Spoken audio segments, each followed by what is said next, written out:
Today I'll teach you guys how you guys can add a repeating calendar event. So it's pretty simple. You want to open up your calendar app on your iPhone. From inside here at the top right corner, you will see the plus icon. Click on it. Once you click on the plus icon, you want to scroll a bit down and you will see the option called repeat over here. Click on it.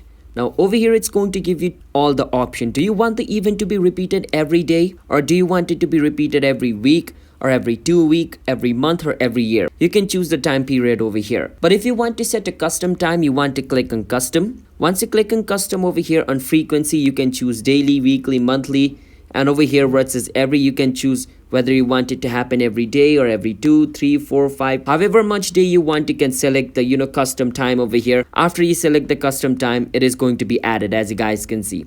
So in my case, I chose every day, so the event is going to be repeated every single day. I can click on add at the top and it'll be done. So that is how you guys can add a repeating calendar event. If you guys found our video helpful, hit the subscribe to our channel one step for future videos like this. I'll see you guys in my next video. Bye bye until then.